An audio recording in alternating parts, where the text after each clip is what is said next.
In this video, I'm gonna share with you the 5 steps to beat that afternoon slump. How many of you get to the afternoon and start to feel tired, lethargic, fatigued? You want to take a nap, but then you look at your to-do list and you realize you still have 77 things left to do. If you've ever felt that way, this video is for you. So why do we feel this way? It's our body clock at work trying to keep everything in balance. Our body clock is also known as our circadian rhythm. So what happens in this state is that our alertness and focus decreases and our need for sleep increases. It's actually just signaling to us that we need to take some rest or we need to take a measure that will change how we feel. So I want you to know it's not negative, it's not bad, it's just helping you get back on track. And it's natural for this feeling to occur 12 hours after deep sleep, which usually occurs around 2 a.m. or 3 a.m. So that's why we feel it between 1 to 3 p.m. Step 1, refuel. The first and easiest thing we can do is hydrate. I know it doesn't sound like rocket science and it isn't one of those clever hacks, but it can make a huge difference.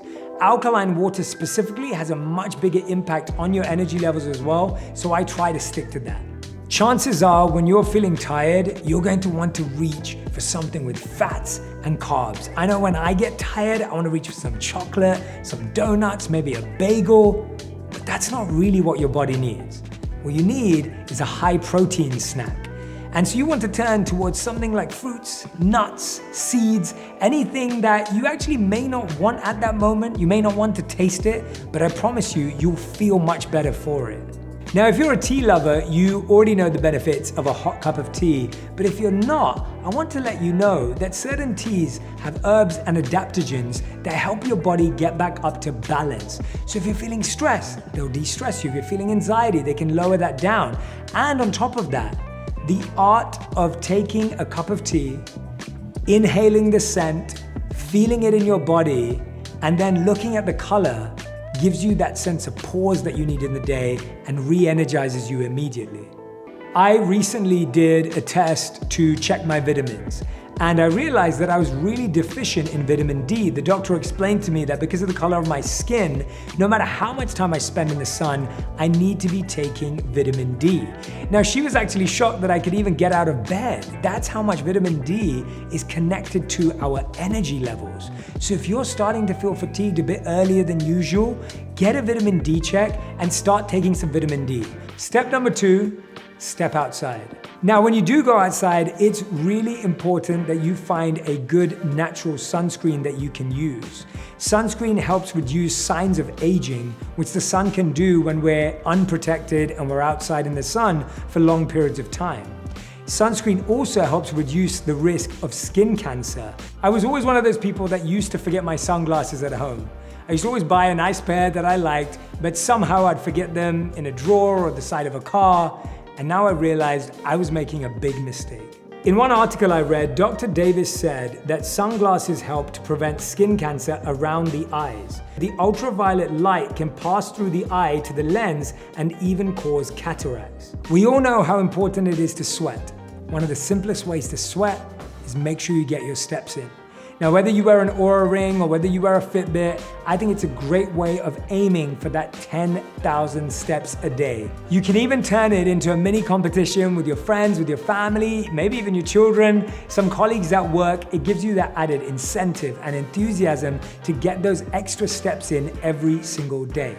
We don't realize how much the noise in our head gets really, really loud, especially when we're tired. We might judge ourselves. We might start saying things like, "You don't work hard enough, you're so lazy." And that noise gets louder and louder and louder as we get more and more lethargic. Now, one of the ways to quieten that noise is to find sound to replace it with. That sound could be a podcast, an audiobook, a song that you love that puts you in a great mood, or it could simply be the sounds of nature. It could be birds, some natural water, some leaves rustling.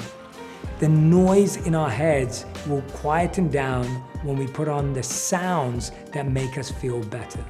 One of the things I love to do is feel like I'm learning, feel like I'm growing.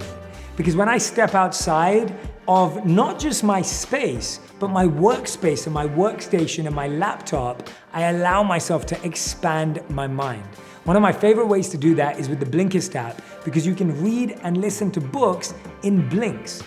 I was recently reading and listening to John Levy's You're Invited, The Art and Science of Cultivating Influence. It also tells me in 3 bullet points who this book is for. Business leaders looking to create a more supportive company culture, check. Introverts craving connection without the social pressure, check. Social justice activists looking to increase engagement. Sounds good. So in 3 simple steps, I can figure out whether a book is for me and how it's going to be impactful in my day-to-day life. This next step is one of my new favorite values, play. I read this amazing quote by Richard Branson that says, "We don't stop playing because we get old, but we get old because we stop playing." And I realized in the pandemic just how much I loved to play. Whether it was a game of Catan, whether it was a game of tennis, I just knew that I had to be more active mentally and physically with the value of play. Now, often play is seen as something that should be reserved for the weekends. It's seen as something that you put off as a treat. Well, why can't we break it down and treat ourselves in the middle of a day?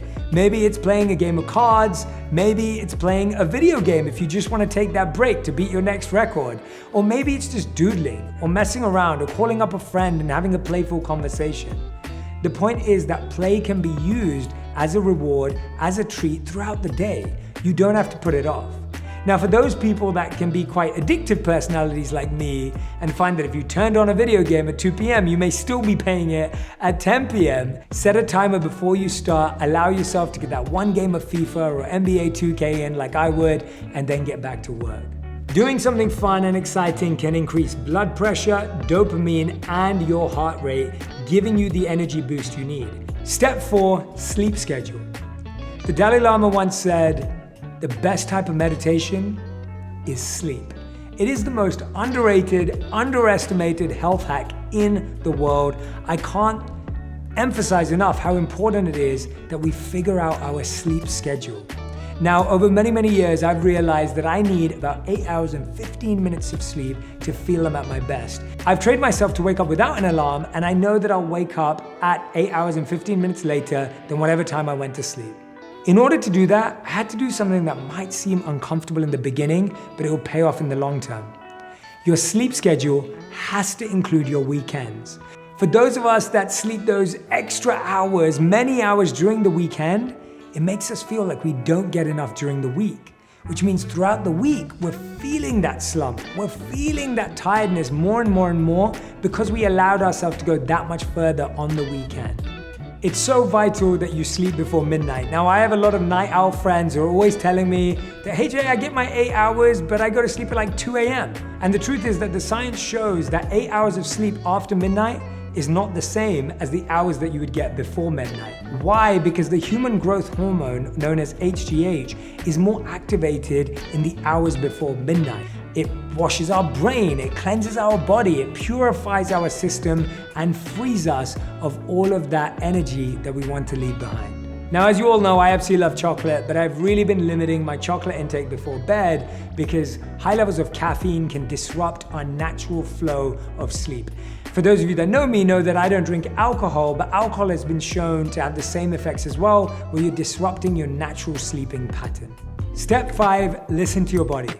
Now, maybe you're one of those people that are doing all of this and you're sitting here going, "Jay, I work out, I eat right, I try and sleep right, maybe you even meditate, but I still feel tired in that slump." Now, I went through this exact same thing.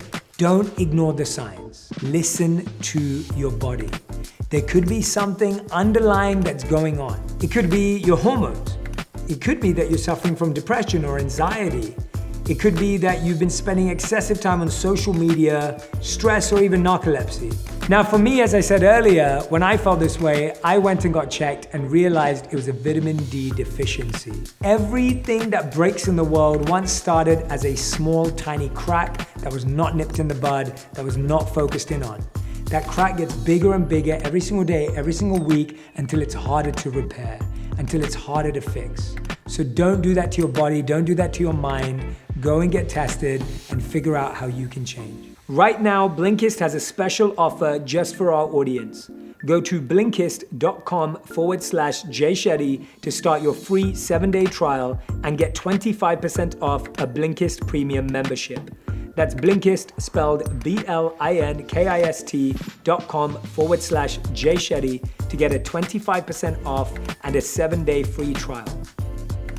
Thank you so much for watching this video. I hope you're going to share it with a friend. And remember, you don't have to change everything all at the same time. Just try put one thing into practice and watch how your life changes.